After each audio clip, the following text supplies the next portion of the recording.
listening to the Scoop Slam Podcast.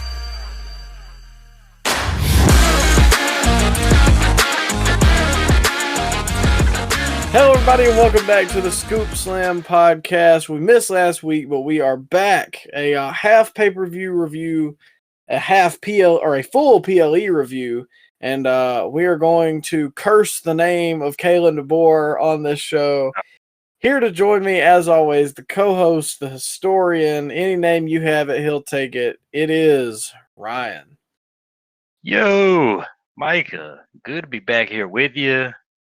We're passing through the Forbidden Door, and we're about to have a little clash. Well, I think the landing? I think it landed, but what didn't land over the weekend was the Crimson Tide could not land in the end zone of Florida State Doak I think it's Doak Campbell Stadium. Yeah. And Ryan, there's a lot of think pieces going around. There's a lot of upset fans. So give the people your take on the state of Alabama football in 2025. Well, there's not much to be happy about right now being a Crimson Tide fan. Just the effort wasn't there, Micah. A lot of bonehead penalties, and it just doesn't seem they have that spark to play for old Kalen DeBoer and Tuscaloosa.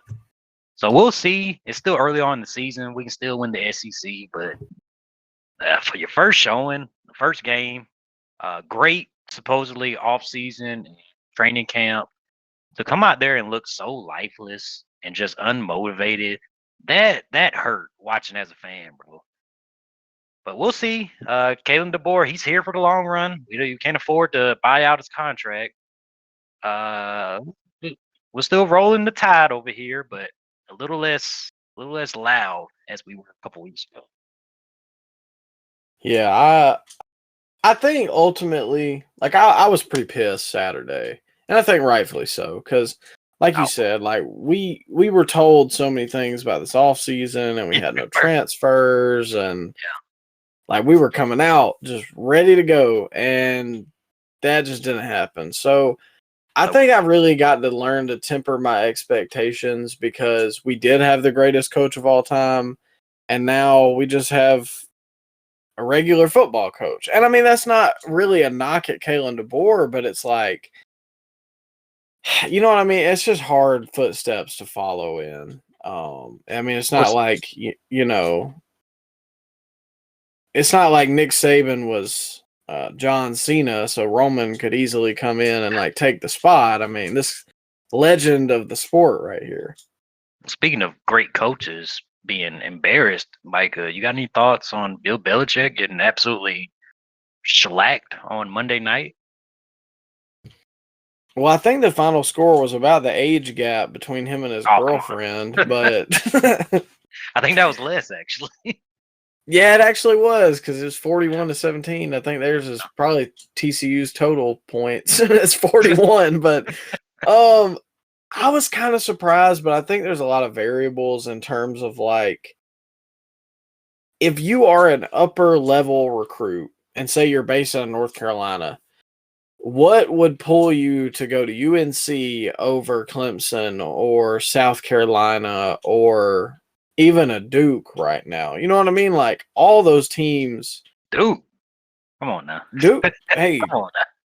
Duke's not bad this year. You've seen what the AI does on College Football 26. Well, be that as it may, you gotta have some good grades. Go to Duke, man. If these are blue chip talents, you think they going to school? They didn't go there to play school, pal. They went there to play ball. They don't have to do school. Somebody will do school for them. Well, maybe if you're a Hoops fan, you'll want to go to Carolina. You know, get to see Jordan.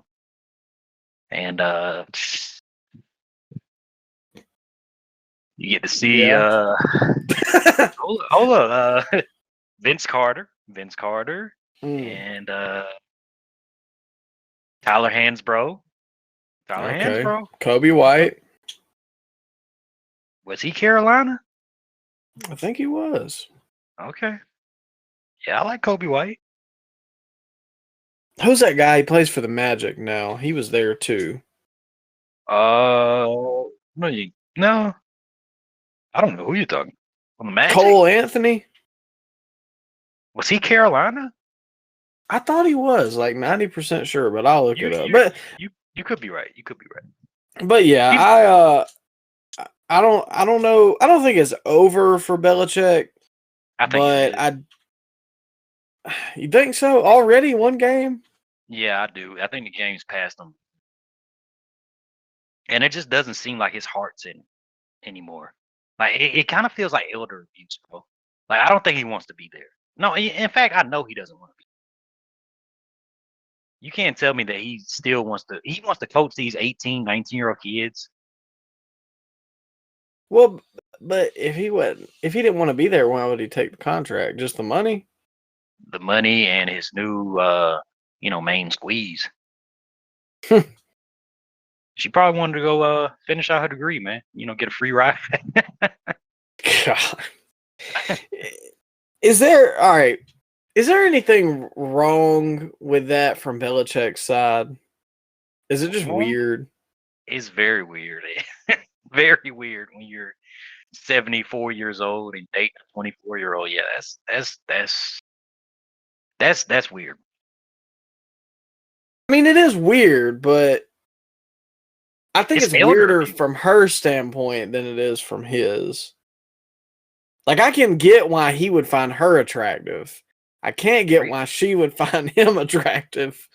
When he has grandchildren older than her, I don't know. I mean, again, I'm not vouching for the guy. It is weird. Did you ever see that interview with him and I believe it was CBS where they kept in the parts where his girlfriend was interrupting and telling the reporter or interviewer that they're not going to talk about specific subjects, specific No, I talking didn't see points. that.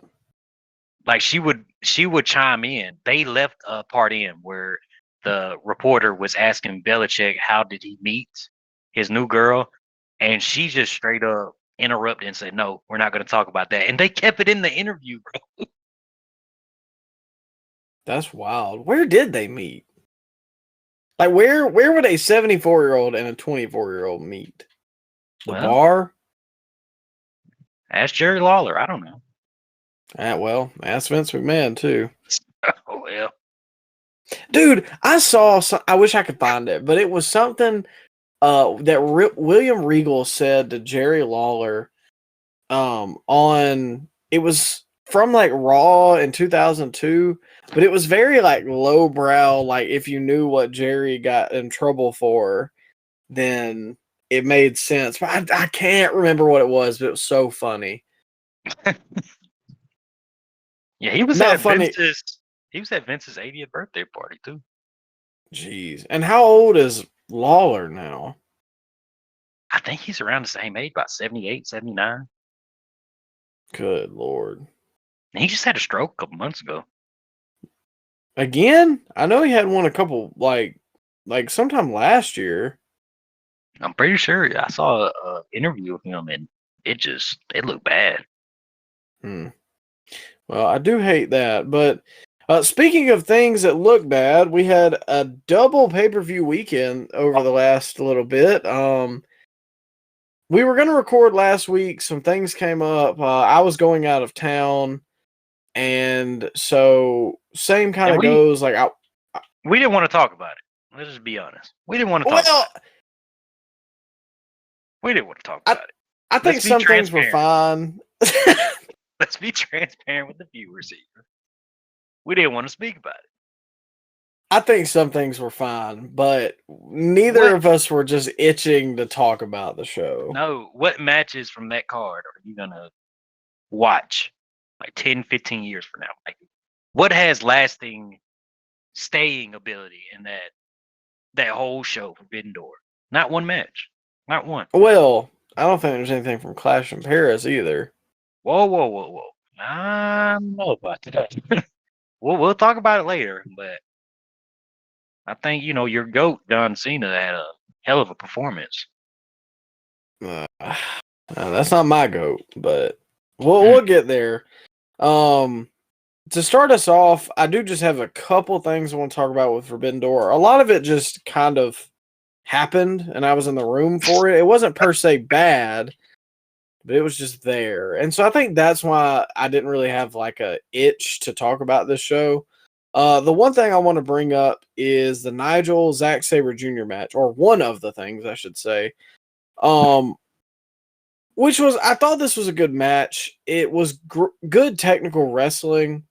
Even though that isn't necessarily the style that I find myself just really enjoying all the time.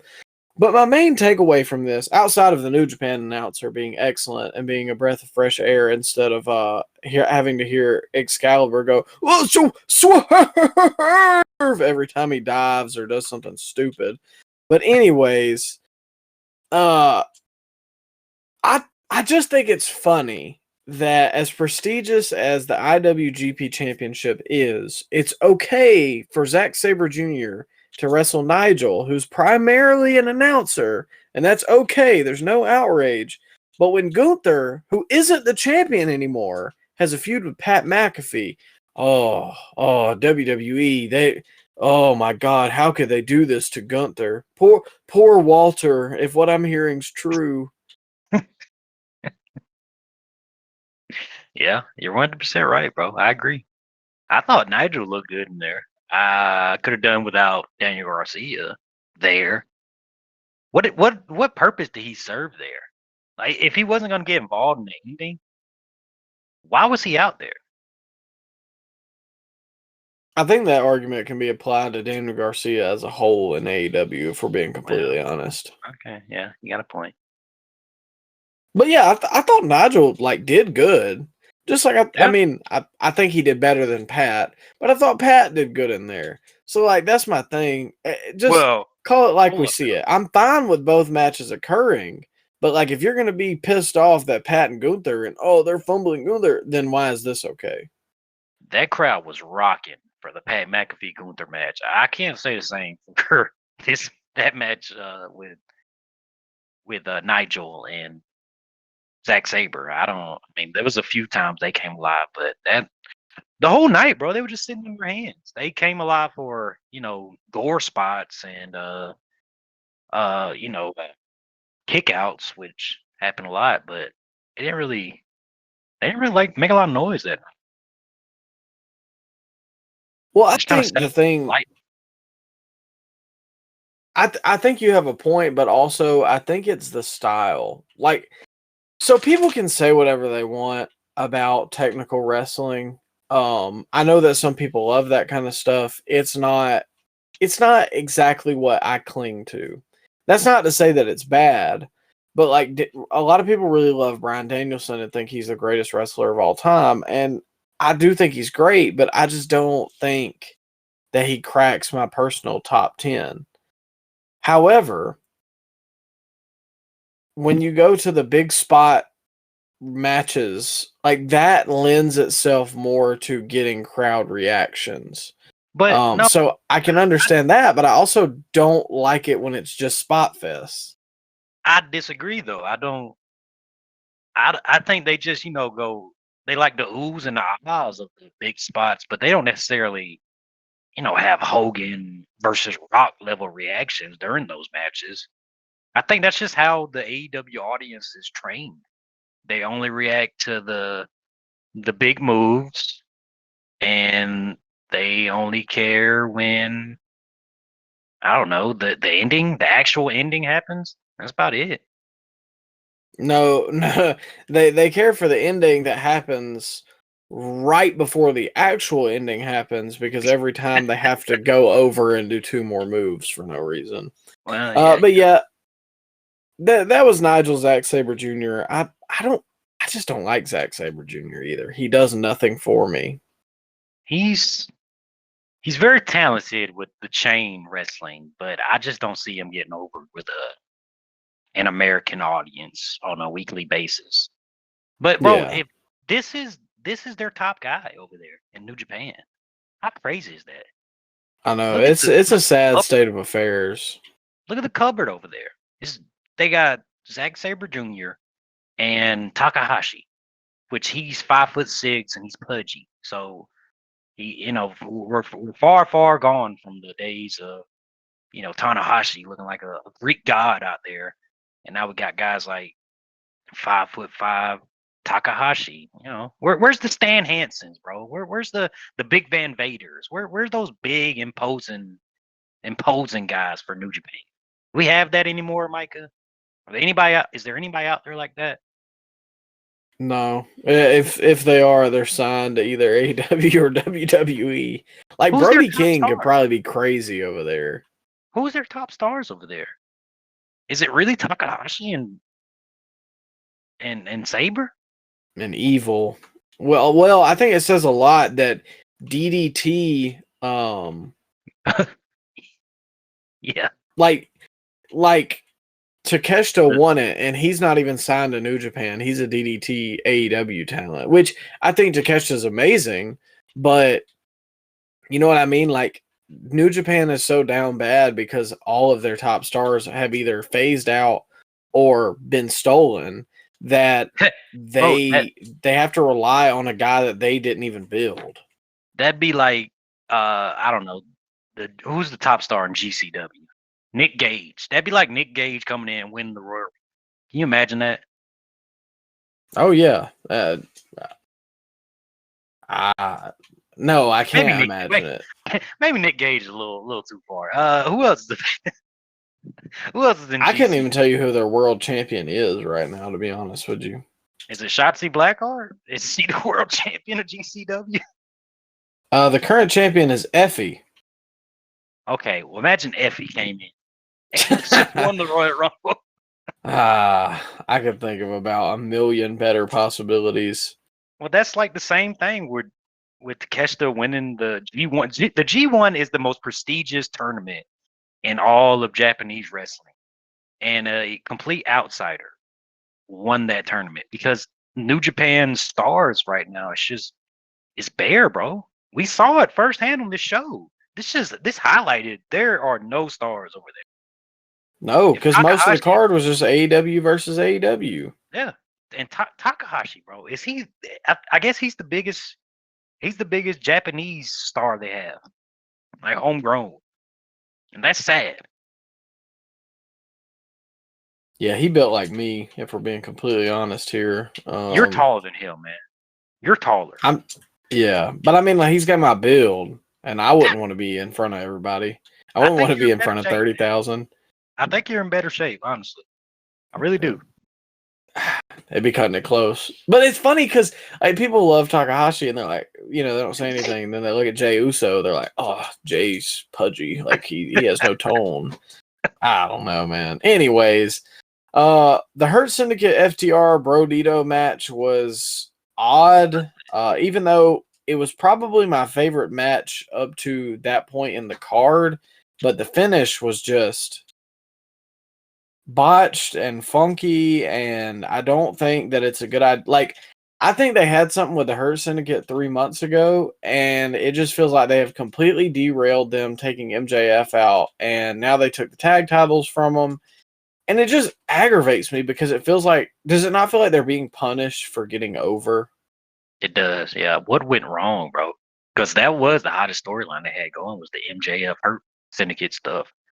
But now it just seems like, I don't know if they know what they're doing at this point. The whole match was odd, bro, because the Gates of Agony and your man Ricochet came out there in New Japan sweatshirts with hoods on, which why they were wearing hoods, I don't know. But they wanted to hide their identity for some reason, and they came out there to beat up Shelton and Bobby, and they just got chased away, and they weren't even involved in the ending of this match. And spoiler alert, last week on Dynamite, they didn't even care about the tag titles anymore, bro. They were on to the next thing. Yeah, I think that they realized that they booked themselves into a corner and they couldn't get the belts off the Hurt Syndicate because they realized that they had no tag teams that were nearly as cool as them. But here's the thing, though, Micah. they supposedly didn't want to drop titles to anybody. And MVP straight up came out and said that you shouldn't believe what you hear on the internet. But then that's exactly what happened. They didn't drop the titles. They weren't even in the building when the title changed hands. Which, by the way, the title changed hands to the wrong team. Why did Brody? Brodito tagged 3 times up to that point, and now they're the tag champions. Oh my God. No, and that was what was weird too, is I thought this whole thing was building to FTR versus Edge and Christian, and then they just said, nah, never mind. Yeah, it should have been. It really should have been. So, yeah, I don't know. I hate that the way the Hurt Syndicate stuff has turned out. It also feels like they got over by being the cool heels, and they're getting punished for it by having to turn babyface. But what was cool about them was the fact that they were cool heels. You know what I mean? Yeah, yeah. So, and now they're not involved in the main event scene, and so now they're just middle card tag guys.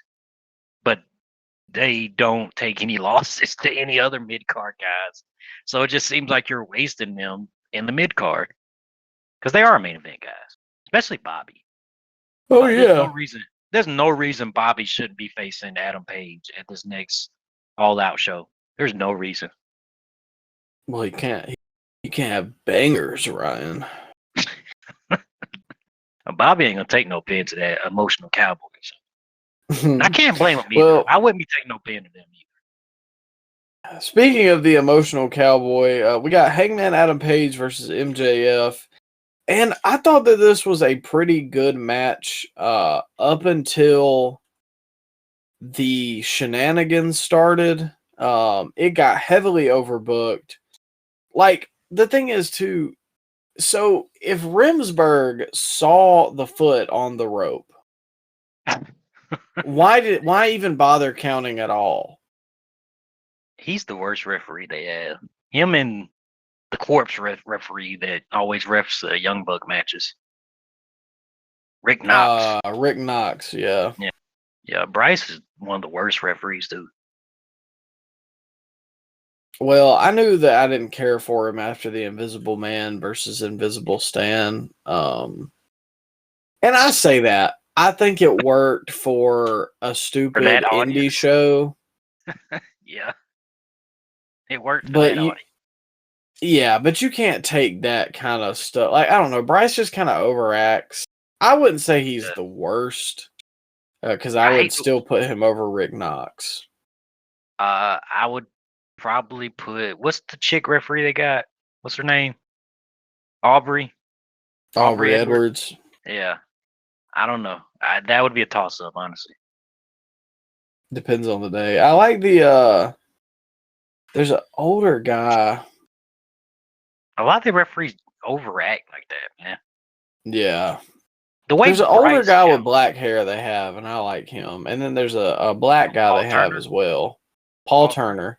Yeah, he's a ROH referee they had back in the day. He's good, but I don't like the way Bryce counts. You gotta have that certain cadence in your count, you know? Like guys like Earl Hebner had one of the greatest cadence when it comes to counts. Just some guys have it, some guys don't. Like another one that always bothered me was, you remember how Scott Armstrong used to count? Remember he was the referee? I don't remember that. Like the early 2010s. I don't know. It's just the way he did his pinfall counts, bro. It just bothered me. Well, I mean, to each their own. I don't really care much for Bryce myself. I don't remember. Like, I can visualize Scott Armstrong, but I don't remember anything about him. Shout out to Mike Chioda, because I think he's a great referee, and he just followed us on Instagram. Okay, yeah. All right. Him and Hebner, 1A, 1B for greatest refs of all time. Yeah. Why did Chioda not get picked up for AEW? Because they brought him in. Yeah, I was going to say they had him in that first match. Maybe he didn't want to travel anymore, bro. Like, he refed for 30 plus years, and he was on the ring crew before that. So he probably just wanted to get off the road. But I remember him saying that. I felt like he said he wanted to go to AEW, and they just didn't offer him anything. Maybe he got heat over there.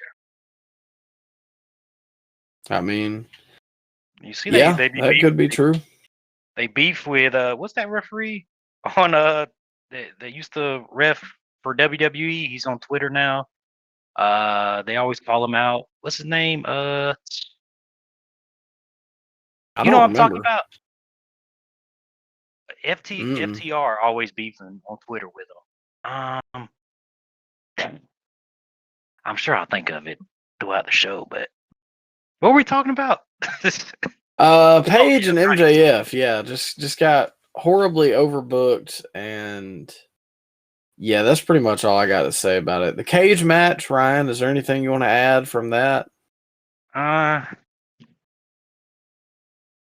Just the gruesome, bloody spot with. With the gummy bears?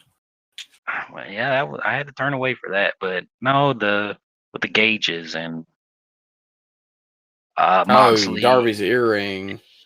yeah, Or wasn't a big lack fan. thereof, I should say. Yeah, I wasn't a big fan of that, but I don't know, man. It wasn't my cup of tea. I don't think it was the most exciting cage match they've ever done. No, and I have one last thing, and I think this really like tied it all together for me that I just did not enjoy the show. Because if there's one thing that kind of gets me ready to talk about something in terms of reviewing on the podcast is like a good closer, like a big talking point coming out of it. And with Forbidden Door, like Osprey was getting murdered, and the fans like were so dead silent. And then the baby faces look like the biggest idiots in the world because they're trying to get in through the door when you can just climb over. Like, it's well established that you can do that. They did it earlier in the match. And so it's just this stupid angle that nobody thought about how it would look. And then it came off really stupid. No, but the thing is, though, on the other side of the cage, they had Marina Shafir just climb up like in 3 climbs. She was up there. Meanwhile, the baby faces couldn't climb the cage. Oh yeah, But that's that. You fed Steel. The Death Riders were swinging Singapore canes at the baby face's hands so they couldn't climb up there. Bro, why not just spread out? Why can't one person go to one side of the cage? Another person go to the other side. They can't hit you all at once with one Singapore cane.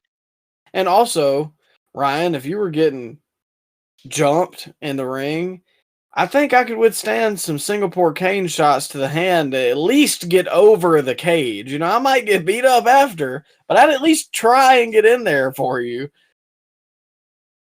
Yeah. Well, where's the bolt cutters? They couldn't find none. That too. They don't have any at ringside.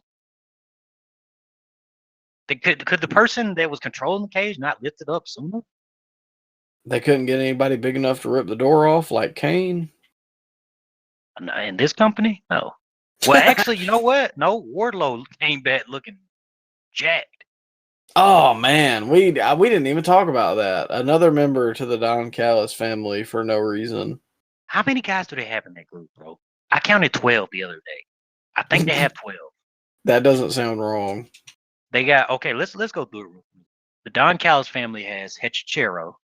Yep. They got they got Wardlow now. They Wardlow, got Takeshita, Fletcher. Takeshita. They got Lance Archer. Yep. They got what's the jabroni from the Best Friends? Trent. What's the jabroni?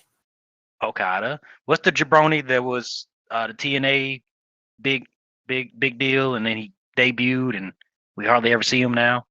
Josh Alexander. Okay. There's a couple more. Help me out here. I want to say Mark Davis. Mark Davis, yes, and Brian Cage. That's 10. Man, okay. We're missing a couple. I'm sure. But it's like if you have any size in the company, Don Callis family. But it instantly makes you a jobber unless you're Takeshita or Fletcher. Everybody else is just cannon fodder. Yeah, you just blend in at that point. Like they have no independent heels on the roster. No, I don't And know.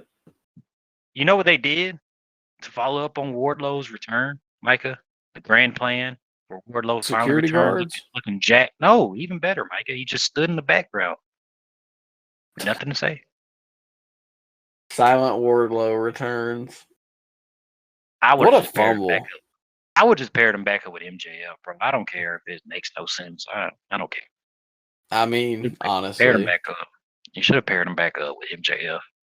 And maybe they could have did something with the Hurt Syndicate. That could have been good.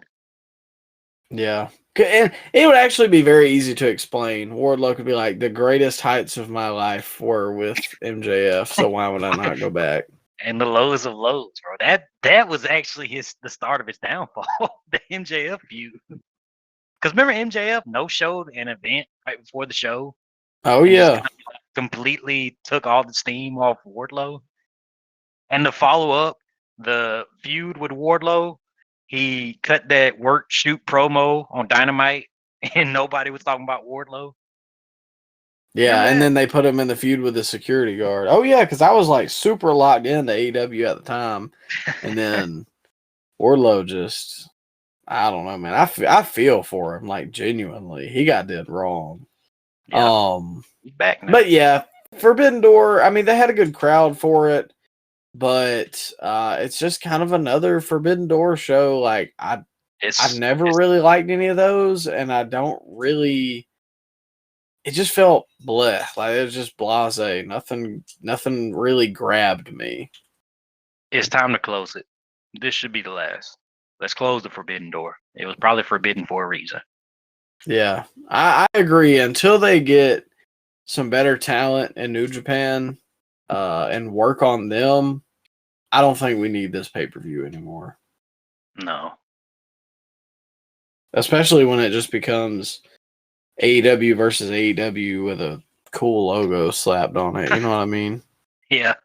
Did they even have anybody from CMLL? I think some of the ladies, Oh, that's it though? I Both believe good. so.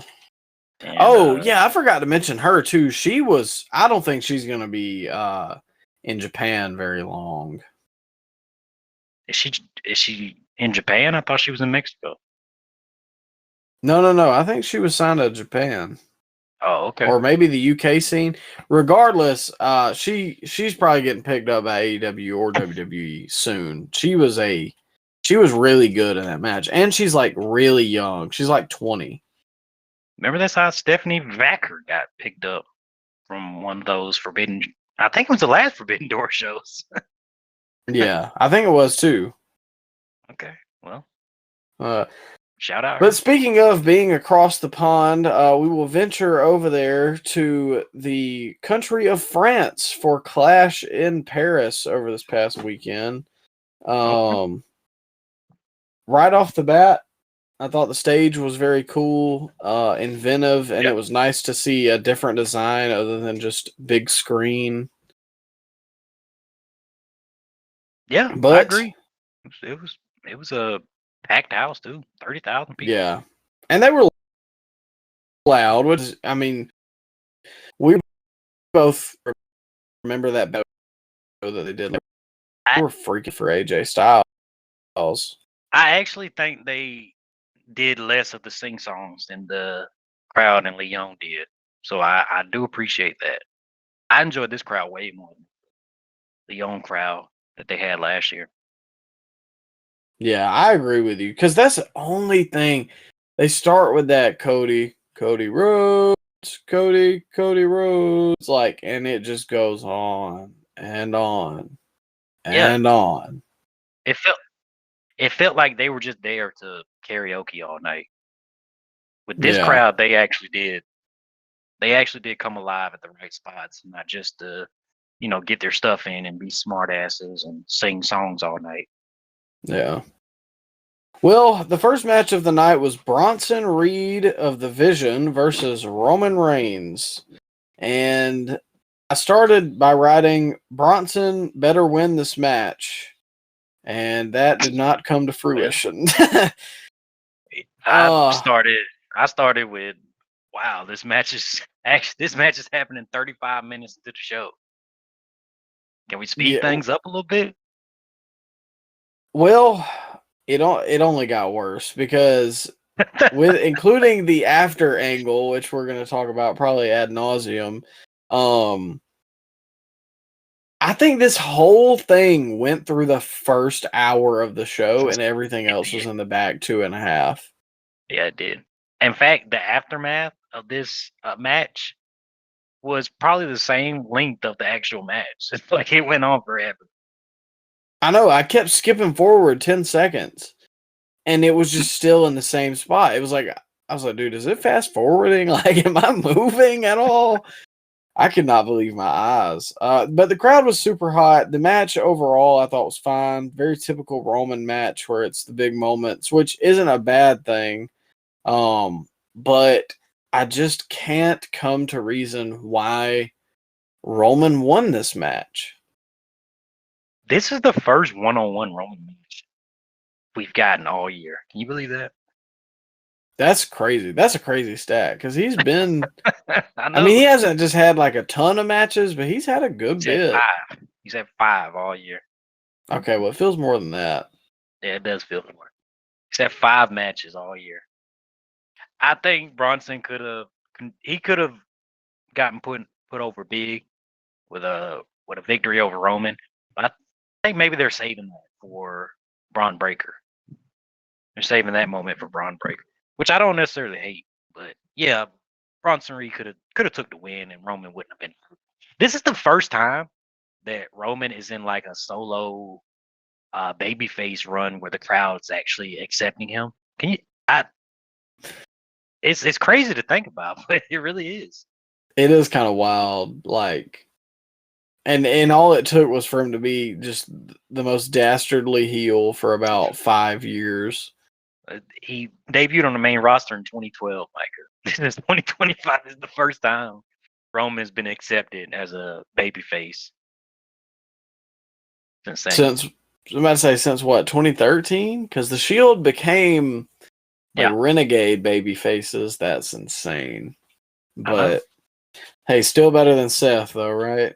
Oh yeah, 10 times. Did you like when Bronson like tanked that spear? I did. I thought that was a good moment because Bronson, he's a big old guy, man. And that's why like people hate on the Roman matches. They're like, Roman can't wrestle. Roman's matches are all about the moments. And I don't care what you say, but you care about the moments if you're a WWE fan.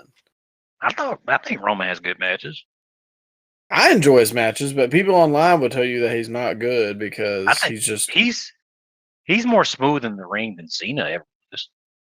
I would rather watch a Roman match than a Cena match any day of the week. Oh yeah, I agree. But Cena always looked like clumsy in there. Yeah, he still looks like that. Now he's just older. Yeah. Now he just is clumsy because the old man clumsy. But as far as his angle goes, I don't even really know how to break it all down. Well, Roman needed time off, so he got beat down. Yeah. What's not to get? I think 15 minutes might be giving him a pass. That's how long it took for them to get the stretcher out there. It was just like we said at the top of it. It just kept going, and then like the security guards were just sitting on their hands. Just no, guys, don't do that. Like they weren't getting in there and breaking anything up. They were just on the outside like it was a lumberjack match. Like I don't know. I think that bothers me more than anything. Like if you're not gonna have the security get out there and do anything, then just don't have the security at all. But it just never ended. And I get they got to write Roman off TV, but like, did it have to be like this? It's a lost art in wrestling. Even across the street in AEW, that an angle will happen and there will be urgency in the angle. Like angles can't happen for like 30 seconds and be over. No, we have to stretch it out for like 5-10 minutes. It's weird, man. It's weird. Especially in WWE, because they milk it a lot. They milk it. Oh yeah. I mean, This honestly could have been probably a 2-hour show, and it was 3.5. And it wasn't even because the wrestling felt like it got forever. But like you said, just everything is milked. Like think about when Stone Cold ran in on the Mankind. Oh yeah, yeah. I When mean, you know the Mankind won match the I'm talking about. title. I don't remember. Yeah, Mankind winning the title. Stone Cold was in and out in like He 20 was. seconds. Yeah, and it was such a great moment too. The crowd was going insane, and it's not because Exactly. he stayed in the ring for 30 minutes. No, he got in there and got up out of there. Did what he needed to do. Everybody got a chair shot. Big Foley got the pinfall, and the crowd lost their mind. This is an all-time great moment. Yeah, I agree, bro. It should be. It still should be like that. Yeah. There's no need in milking everything. I get it with some stuff, but yeah, but that was pretty much it. Not a bad match. We can move on to the WWE Tag Team Championship match between the reigning defending Wyatt Six versus the Street Profits in Borderlands cosplay. Were you as confused as I was when this match started? I had no idea this was on the card. I think I vaguely knew, but I thought you were more talking about the dissension between Montez and Angelo Dawkins. That's been pretty forced, but no, I was just confused that this was happening and the weird Borderlands tie-in. Did this match only happen to tie in Borderlands? I could see it, if we're being completely honest here. Was this there to promote the Wyatt Six's new thing they're doing? What are they doing with the Wyatt Six? It's like an exhibit or Yeah, they got the Halloween Horror Nights at Universal. is it just And they that? have I mean, they might. And if you want to see some content from that, I think we may be going. So make sure you're following us on the socials. All right. I'm here. Because we may be going out of town for that. Because they also have a Fallout exhibit, haunted house thing, and Five Nights at Freddy's, which I have a soft spot for because the lore is much deeper than you'll realize. Really? Did you see the movie? I actually haven't seen the movie. Hannah did, but Wow. no, the freaking dude. There's like a 2.5 hour long lore video about Five Nights at Freddy's that I never thought that there could be that much lore to. But it's actually pretty interesting. It is interesting. I watched the movie too. I thought it was really good. And it's got Shaggy in it. What's his name? Oh, You know who I'm talking about. You can see him. yeah. I know who you're talking about.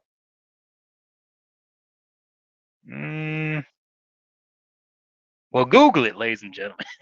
Yeah, we're Matthew Lillard. We're only going Okay. as fast as our fingers There can you go. type. There you go. But anyways, back to the match. I don't know how we get on these tangents. This was definitely a match of all time. Yeah. I'm not sold on the Wyatt Six, and I'm just ready for the Profits to split. That was weird how they did the tension between the Profits out of nowhere, but I thought the Wyatt Six had probably one of the best entrants of the night. Thought that was pretty cool. They did have a great entrance, especially because France was like really locked into the what's the name of their theme song? Shatter. It's a good song. Shatter. It is, and they really liked it, but as we say all the time here on the Scoop Slam podcast, that bell's got a ring, pal. And It wasn't a bad match. It was just there. But yeah. I just see so much more with Montez, man. I see world champion with Montez. And it's there. He's got the charisma. He's got the size. Yeah. I just don't see with the rest of the guys. I could see maybe Angelo being like a mid-card champ, but like it feels like Montez is trapped. I want to see him cut more in-ring promos. I don't know how he is like in-ring promo-wise. I know he can do with the backstage segments, but to be a top guy, you got to be able to. Be able to go up in there and talk for 10 to 15 minutes and keep an audience entertained. Not a lot of guys can do that. I haven't seen Montez do that, but they should definitely give him a chance. Yeah, I think he's more. I could see like a heel power couple with him and Bianca. he's more of a can't miss prospect than Carmelo Hayes. Every day of the week, twice a day on Sundays. Yeah, I don't even think it's particularly close, but we'll see what happens. We always been waving that Montez Ford flag for the last 3 years, so Yeah, literally, I think as long as this podcast has been going. yeah. But speaking of things that were going, Nikki Bella versus Becky Oh my Lynch God. for the Women's World Championship. I told you, please do not skip this match. Yeah. Ryan, I'll let you start on this one because, oh my God. It was very, very clunky, bro. I know Rampage isn't a thing anymore, but this match would not have been out of place on Rampage. And I don't really think it's Nikki Bella's fault. I just think it was Becky Lynch in there. I think Becky didn't want to work with Nikki. Am I crazy for thinking that? I don't know. I think I put more of the blame on Nikki. Kind of the same like Tiffany Stratton Charlotte argument we had, where it's like I've seen Becky have good matches. I hadn't really seen Nikki have good matches. So, But there was times in the match where Becky just wasn't in the right spot.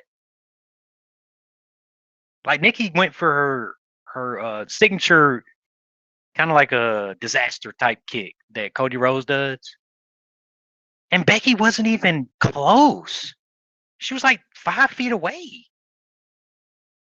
And there was also a spot where Becky was supposed to get bashed into the announcer table.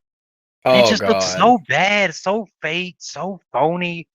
Bro, this ain't on Nikki. This is on Becky. I'm very interested to hear you have Becky slander because you're normally waving that Becky flag, but I When think that bell's got a ring, pal. And if you're yeah, putting on performances like that, we gotta call it out. I don't think this I is on Nikki. think I can see both sides of it because it's kind of like you had a different thought than me where it's like Becky's not in the right spot for the kick, and I thought, well, maybe Nikki mistimed it. But the announcer table spot is really, really only Becky's fault because it's kind of a goofy spot anyways. But the only way that you can make it work, Yeah. the only way you can make it work is if you don't put your hands up for it. Like you have to just like basically take it with the side of your face. Because if you put your hand up, it immediately looks fake. Yeah. Yeah, I agree. So yeah, there's not a lot of takeaways other than that might be the worst match of the year, especially to be on a pay-per-view. I was gonna say that, but to be on a PLE or a pay-per-view, this is probably right there at the bottom. Well, at the end of the year, we'll look at it, but right now it's the front runner.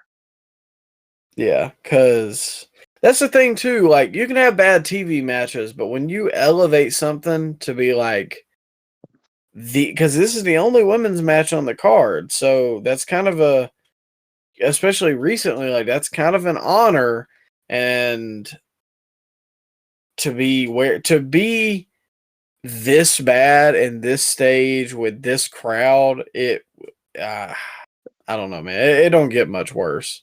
But I don't know because Tiffany versus Charlotte at WrestleMania has the same problem. Yeah. But following that, we had I know it's a Donnybrook match, but they have some other filler word for it.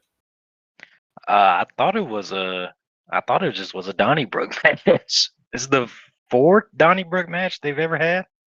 Which Is it a good old fashioned Donnybrook? Is that what they say? Yeah, I think that might have been the verbiage they used. But you know what? This is low key one of the best stipulation matches they do, bro. I think they had one with Drew and Sheamus about a year or two ago that I don't think we talked about, but that one was really good too.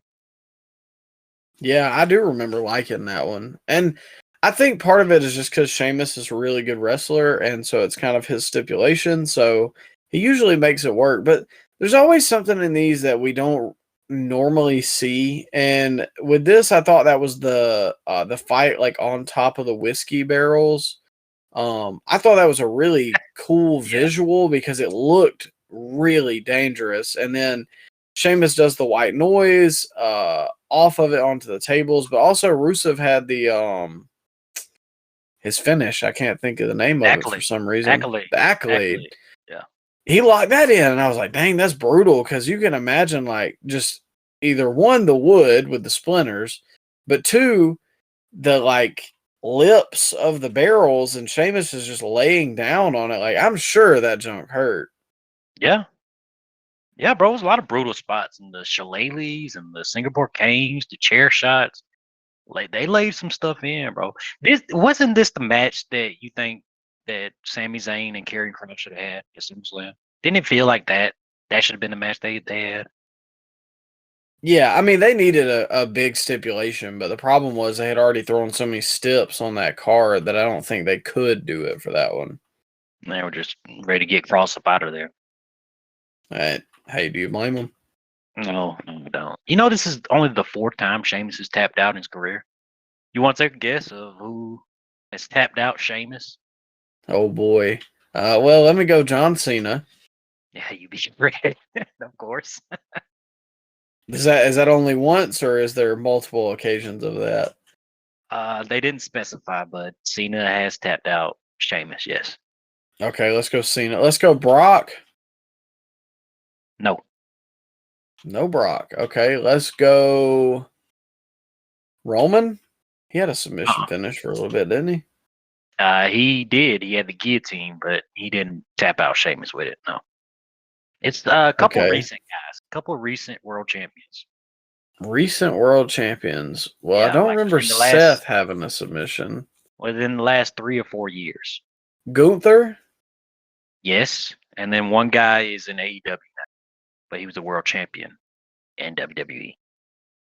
Oh, Bobby? Bobby, yes. And they're Rusev. So those are the 4 guys that have tapped out Sheamus. It's crazy that Sheamus has been with the company so long. He was basically booked like a world beater in his early years for WWE, right around that 2012, bro. Sheamus was like the second the second top babyface in WWE at that time. Oh yeah, I remember. You remember that?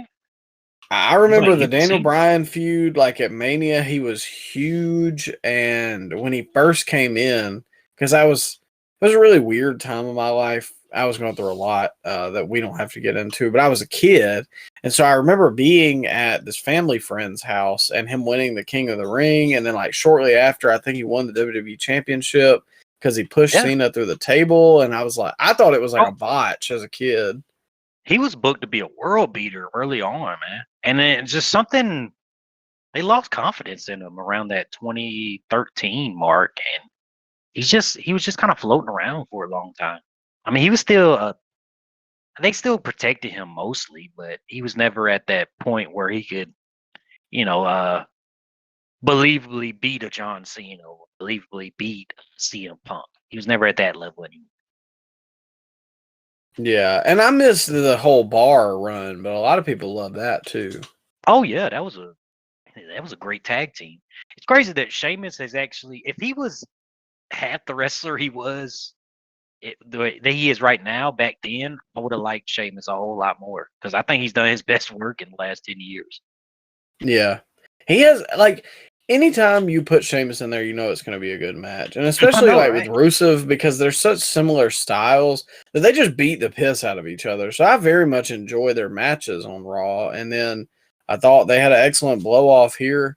And two, it's a plunder match, so it's kind of hard to make that work nowadays because you see it all the time. But I felt like the fans cared, I cared, and they did their job. So you really can't say much else. Man, Rusev and Ilya Dragunov gonna have a great match when comes back, or even Dragunov and Sheamus. They're gonna have a great match too. Yeah, I'm so ready for Ilya to come back. He was one of the highlights of 2023 Raw. Yeah, he's close to it. But Micah, if you got the pin right now, where does Rusev go from here? Because Well, top of the card for Raw is kind of heel heavy. Because they got Seth as the world champion, and you got Dom as the IC champion, both heels. So where can you put Rusev? I think they have a lot of baby faces at the top. I think you might could pivot into a Rusev like Jey Uso feud just because I think LA Knight's maybe still too linked to Seth. Same with Punk. Maybe even Gunther, but that's two heels, so I don't know. But I mean, they'd have great matches. Yeah, they would.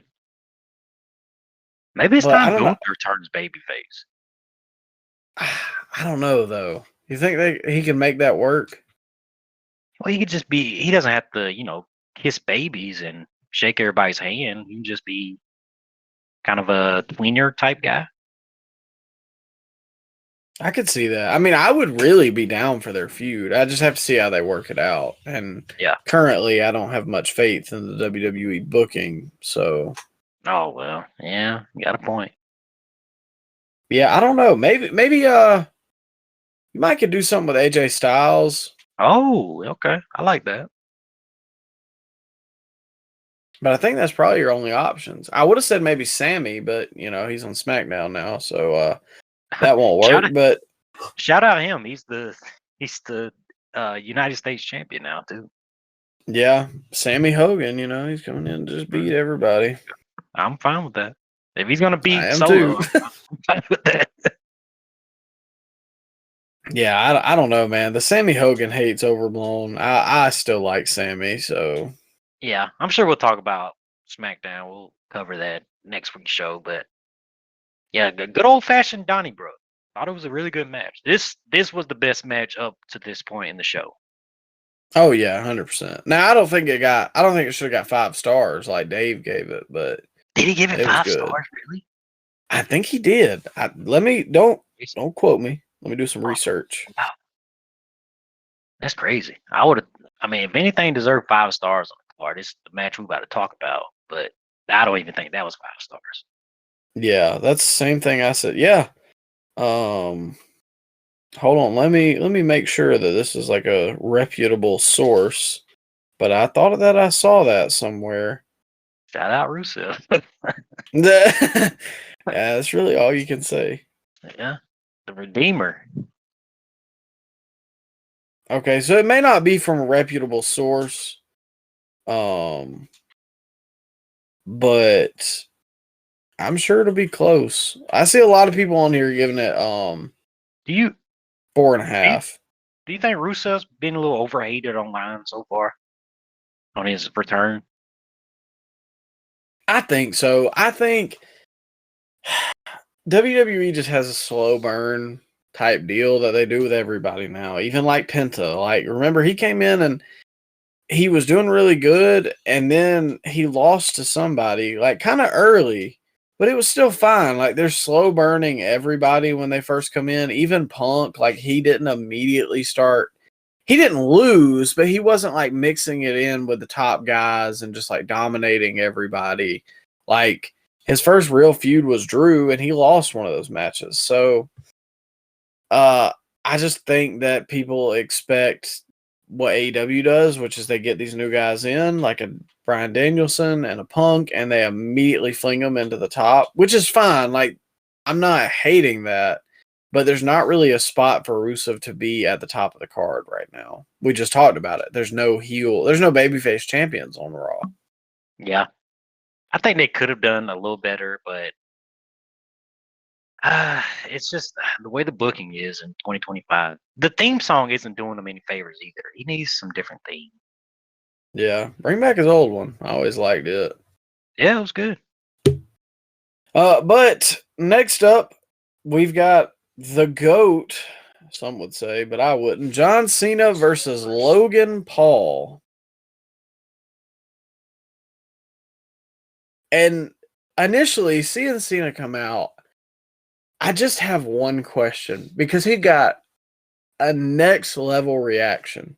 He did, yeah. It was massive. Why did they ever turn him heel in his last year? I think it got him more over, honestly.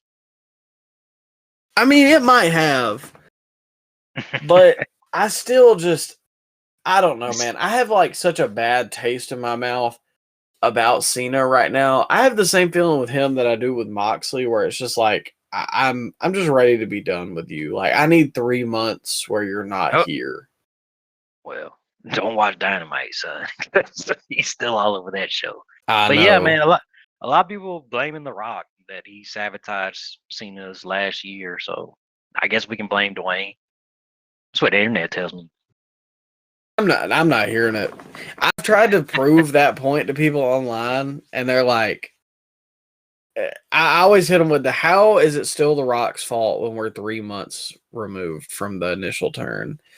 Well, they never have a good response. They just can't answer it because they can't cope with the fact that John Cena is not top 10 all time, and I'm not moving from that stance. Nothing will ever sway me. However, Hmm? he did have a good match here, and I He think this is did. probably the best match of his retirement tour. Oh, something a lot of the internet mad. You tell me he had a better match than Randy Orton. You tell me he had a better match than Cody Rhodes. That what you telling me, Micah? I am. I am saying that Mhm. because I did not think Mhm. that the Randy match was good, and I definitely didn't think the Cody match was deserving of 5 stars. Well, Micah, Logan Paul practices his moves. He choreographs his matches. He couldn't go in the Tokyo Dome in the G1. That's what I was Kenny waiting Omega for tells me. it. That's what Kenny Omega tells me. Do they not all rehearse their matches or talk through spots? We've. I feel like we have beat this dead horse with Logan Paul so many times. Like, I'm not even saying that his style of wrestling is just my absolute favorite in the world, but you can't say that he's not good. And I get it that he kind of wrestles that spot heavy style like Omega and Osprey. And I do think Omega's better than Logan Paul.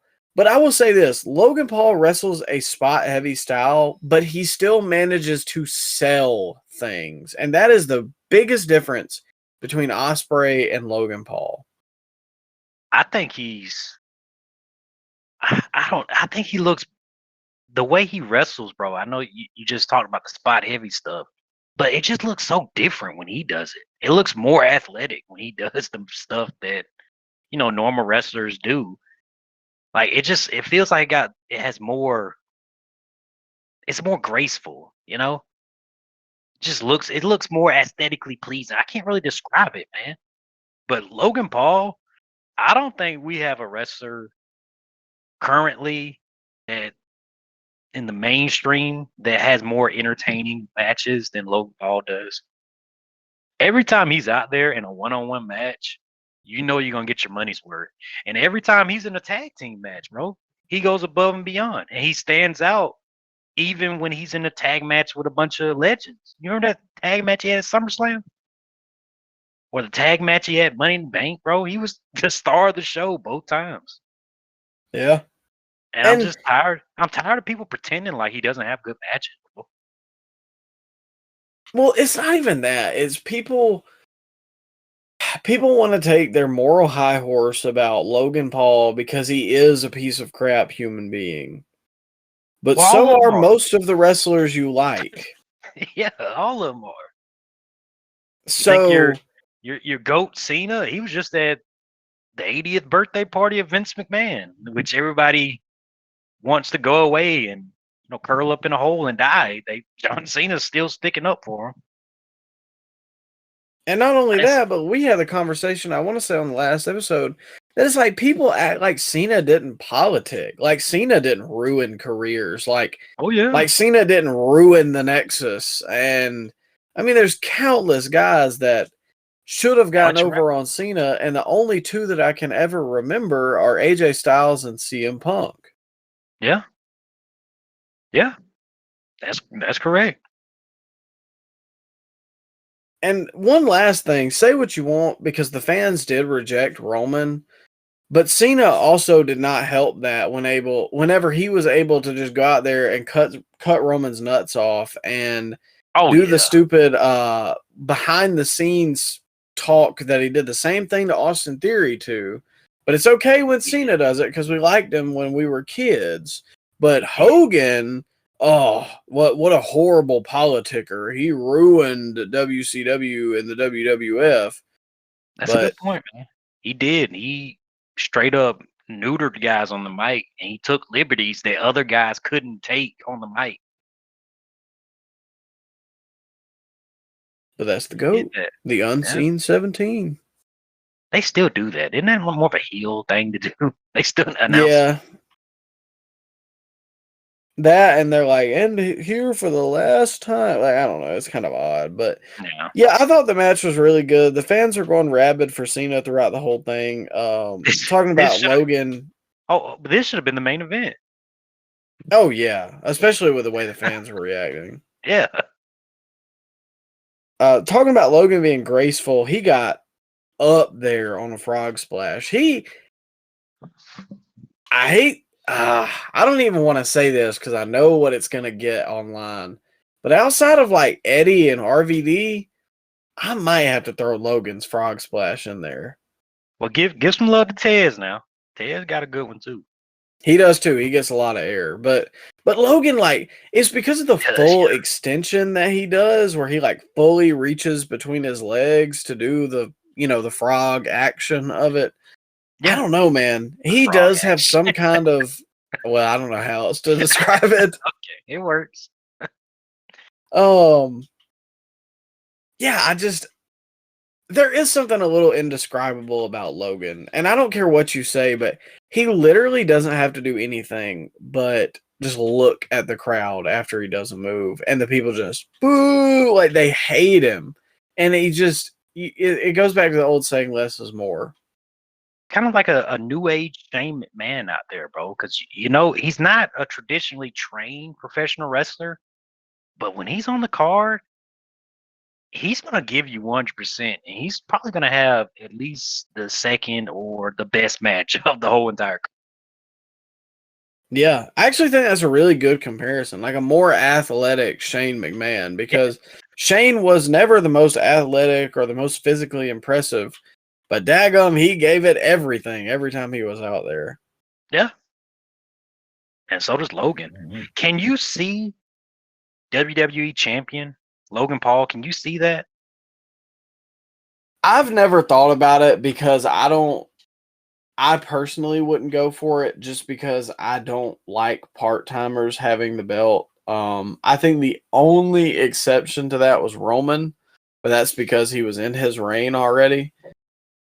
But unless Logan's going to be here every week, I think I don't think I would do it, but I do think he'll be a world champion eventually, despite what I want, because Michael Cole even called him a future world champion. But all the guys are part-time. Like, how many times have Cody Rhodes had a television match this year? It's maybe less than 15, I'm sure. But Cody's at least on the show. I'm sure Logan can make the town. They're not doing the weekly. They're not going to, Ozark, Alabama, and go run a house show. They don't do that anymore. So I'm sure Logan could make just as many commitments as Roman could do as world champion. Yeah, I don't know. I'd have to see it right now. I would say no. I think he needs a little bit more character work as well, but. Whatever. I would not be surprised if it's something in our future.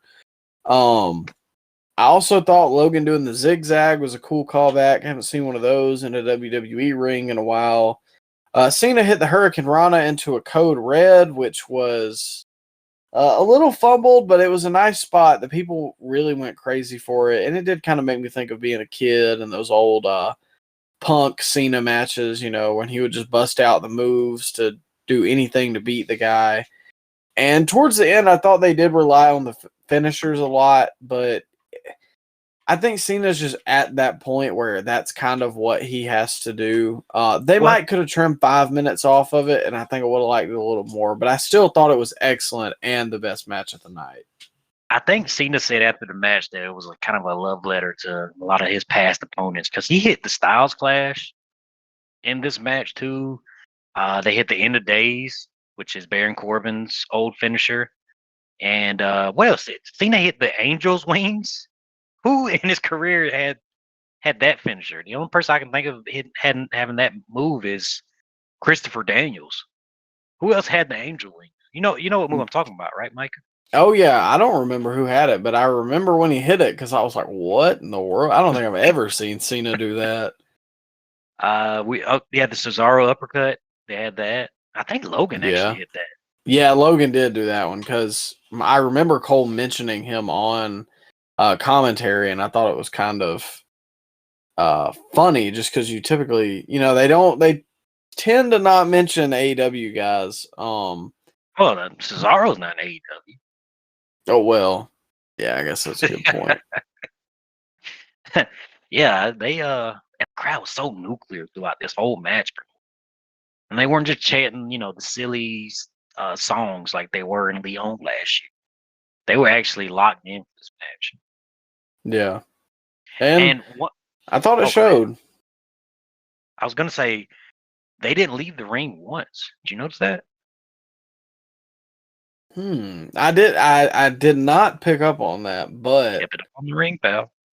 It makes sense because I didn't really lose interest in this match. Like I didn't find myself skipping forward because they were like laying around for forever. Like I was locked in, and that just goes to show you that you can accomplish everything in between the ropes.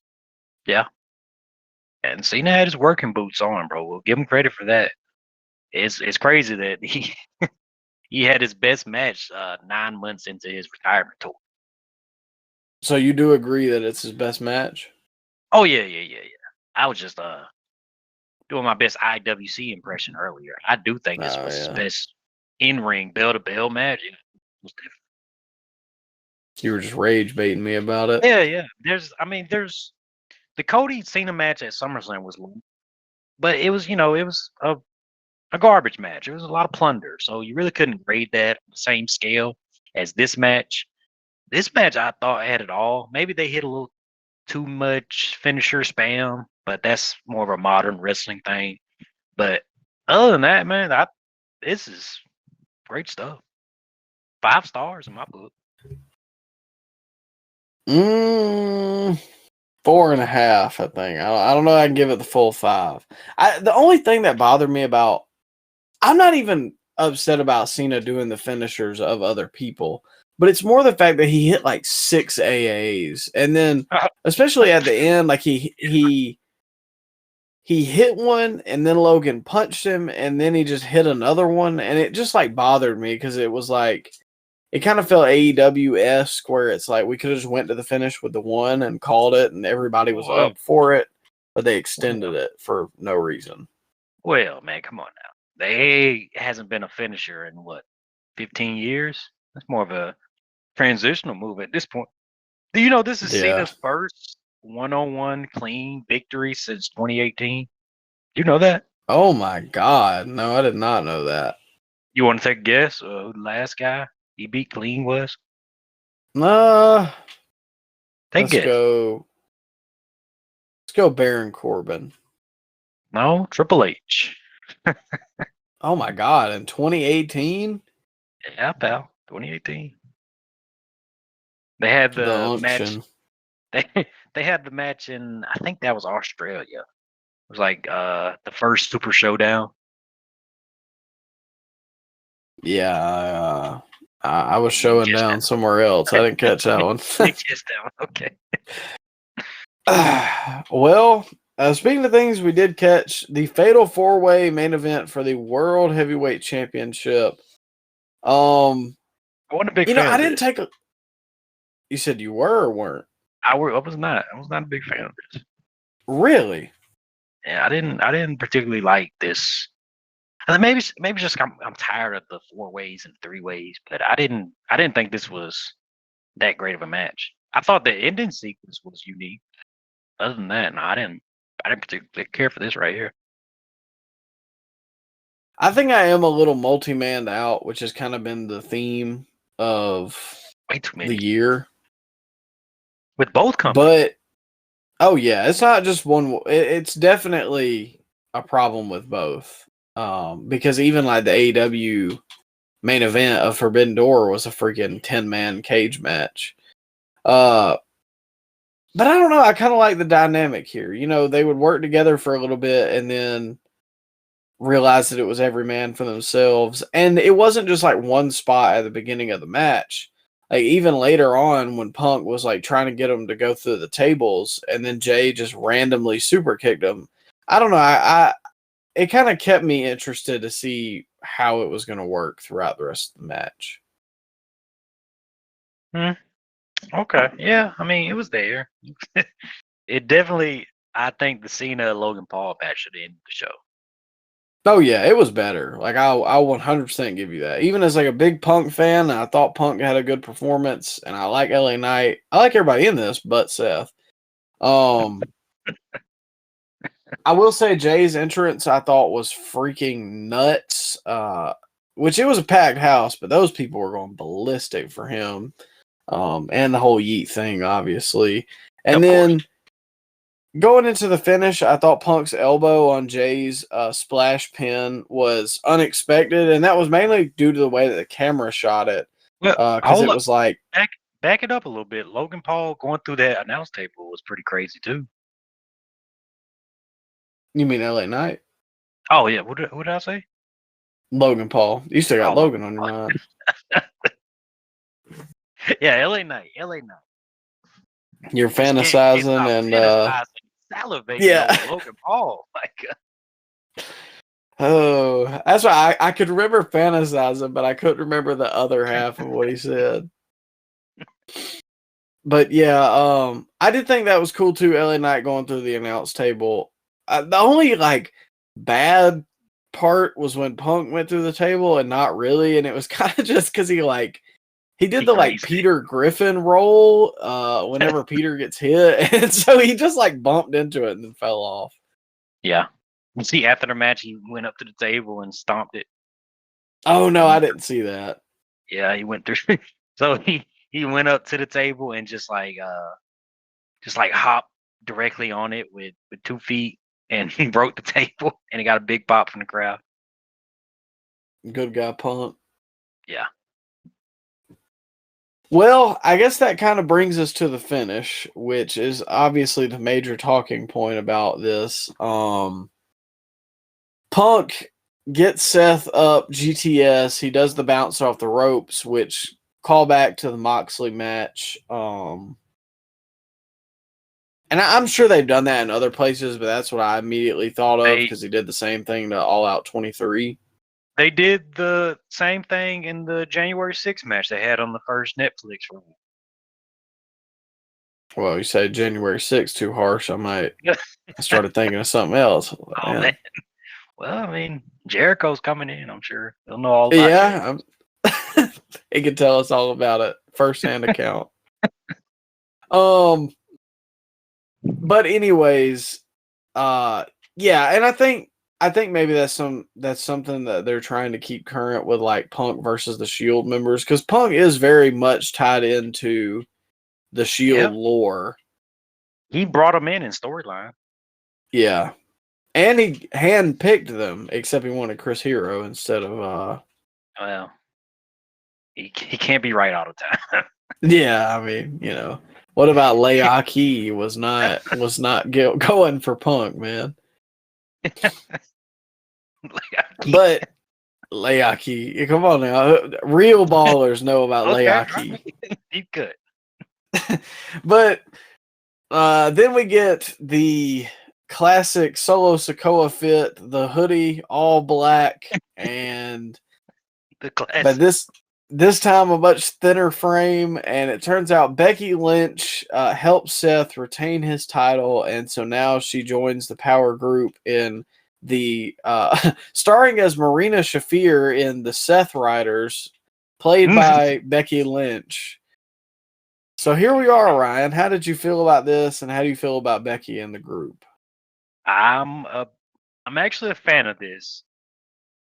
Just not just so we can get a little less of Seth Rollins talking. So, so that's why I'm a fan of this.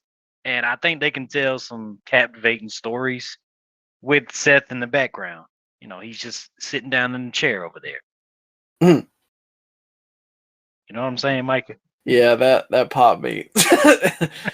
I just don't, man. Seth just drives that show down. And you say what you want about Becky in ring, but Becky can cut a good promo, man. And I thought Becky and CM Punk, fast forwarding a little bit, that Raw segment, I thought they had a great back and forth exchange on the mic. And it was a big swerve and surprise when she showed up to help Seth at the PLE. And I'm sure we're gonna get a mixed tag match down the road. We'll see who they go with and CM Punk's reinforcements. You can pick from a very loaded women's locker room. Who Are we lighting it up, Brian? well, I don't know. It looked like Rhea Ripley was being built up a little bit on Raw. I can Oh see that. God, the hatred. Would it be? I know it'd be a big pop. Oh, I think it would be a big pop in the arena, but the online vitriol for Rhea being Punk's helper. Oh God. Well, she's the biggest star on Raw as far as women's division goes. Rhea Ripley, that is. And what else is she doing right now? I mean, I really don't know. I got another one for you, and this is someone Punk has ties to, and she's had issues with Becky Lynch in the past. What about Lita? Lita. I don't know about that. Too far. Yeah, I don't know about that. I don't know if she can still compete. By Well, Trish. she was there like 2 years ago. Yeah, but she ain't wrestled since. Oh, well, I mean, I'm always down for some stratisfaction, but Okay. And Lita has ties to CM Punk. That is, yeah. they were. You never know. Him and Trish might have ties too, depending on the Well, way. I know Punk was getting around in the 2000s. I'd be surprised if anybody didn't have ties with CM Punk in that early to mid 2000s. I mean, he did well for himself back then. Yeah, he was on a Pete Davidson run, that's for He sure. was chick magnet Punk for a reason. Well, who knows what's happening in that women's locker room now? Oh, Cora come Jade? on. I don't know. Cora Jade? Maybe she makes her comeback. No, he's a settled down man, happily married, and we're Okay. lighting it up tomorrow night. Not tomorrow. Today is Wednesday. We're lighting it up Friday night on SmackDown. Well, I think it's Thursday now, actually.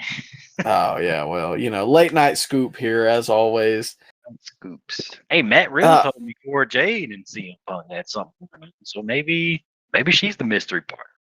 Yeah, well, Matt Riddle also said that he wasn't a sex pest, so you can only believe him as far as you can throw him, as far as I'm concerned. I'll give you that.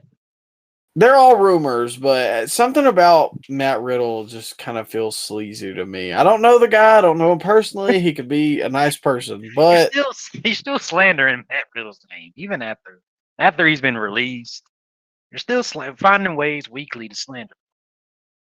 weekly, you're always like trying to throw me up under the bus. Either I'm fat shaming, making fun of Matt Riddle. You do. And maybe not on air, but you do. Find your ways to throw your shade at Matt Riddle and his Not every glorious week. red hair. You tell me you don't like the red locks? It's it's there. But Ryan, for your Clash in Paris rating out of 10, what you got? I'd go maybe 6.2. 6.2 out of 10. I thought the Cena Logan Paul match was my favorite of the night. Maybe my least favorite was that Becky Nikki match. And the Wyatt Sticks and the Street Profits was just kind of there. And the 4-way for me didn't really do much until the end. So yeah, Clash, man, it's the end of an era too, if you think about it, because it's the last Peacock PLE they have. Yeah, which feels weird to say, honestly. I don't think we're far off on this one. I'm gonna give it a 6.5. It wasn't bad. I think the highs were high and the lows were very low. If you could have shaved off 50 minutes of this show, I think I would look a little more favorably on this show. Yeah. Is that just because we're getting older? I think it's just we're all out of the patience for the ads, for the wasted time. Maybe that is because we're older. Yeah, because we have so little time to do what we want to do with full time. Yeah, I don't know, because I looked at it, man. When I turned on, I seen 3.5 hours, and I was like, oh. But when I watch a WWE show and I know that there's only 3.5 hours, then I know, okay, well, there's really only like 2 hours of wrestling I have to watch. Yeah. But with the AEW show and I see 5 hours, I know I've got to watch all 5 hours. So, Bro, I've come to the point where I skip a lot of entrances too. Are you like that? Because I skip a lot of entrances. There's a couple of them I watch. I watch the big guys' entrances to see the reactions, and a lot of times, and we've gotten into this on the show, not into it, but we've talked about it. I'll skip the freaking aftermath because I'm like, okay, we're done. And then you're like, did you see this? I'm like, no, I didn't know that happened. Yeah, it's a lot of fluff, man. A lot of fluff. Yeah, and I'm assuming your best match was Logan versus Cena. Yeah. Which I would also have to agree with you. Yeah, most definitely. It probably gets some. At the end of the year, we'll look at it for match of the year. I think that highly of that match. I thought it was a really good match. Really good match. It ain't touching Punk and Gunther to me, but oh well, no, but still though, I think it'll make my top 5, top 3. Well, we'll have to see. But next week, ladies and gentlemen, we will be back with some weekly reviews. Finally, I promise we're gonna get this ship back on course. But man, the summer has just been loaded with freaking pay-per-views, and like I've been out of town, or you'll be out of town, or mainly me, but.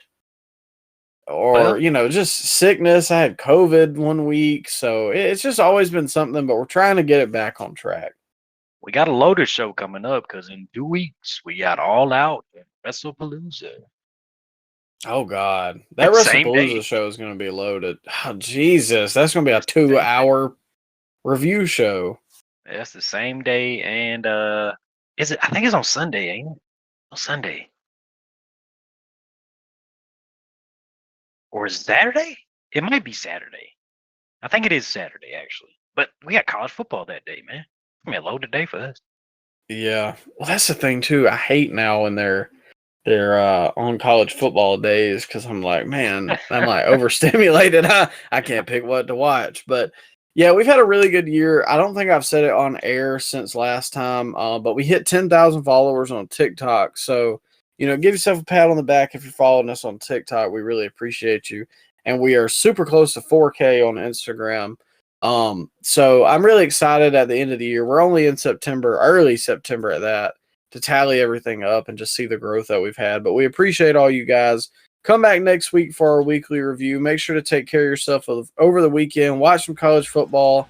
Maybe we can all console with an Alabama win over ULM.